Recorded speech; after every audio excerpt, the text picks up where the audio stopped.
Assalamu alaikum. I am Yasin, a student of class 6 of Government Mahendra Narayan Academy, Nagarkanda. I am well. I hope you are also well by the grace of Almighty Allah.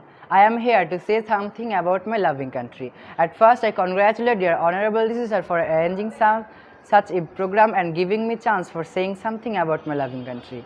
The name of my country is Bangladesh. It became independent in 1971 under the guidance of Father of the nation Bangabandhu Sheikh Mujibur Rahman. I offer my heartiest gratitude for the freedom fighters who laid down their lives in the liberation war.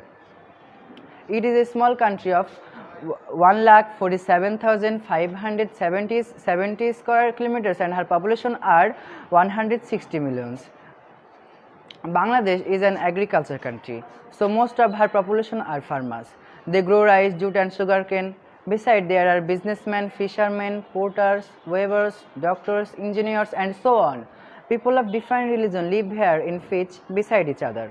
There are many poets here. Kazi Nazrul Islam is our national poet. It is also a riverine country. Padma, Meghna, Jamuna are the main rivers of our country.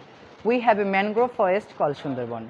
The world famous Royal Bengal tiger live in this forest. There are some other world heritage in our country.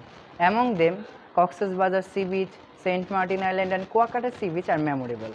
One cannot but love such a beautiful country. I love my country very much. With best wishes, Allah Hafiz.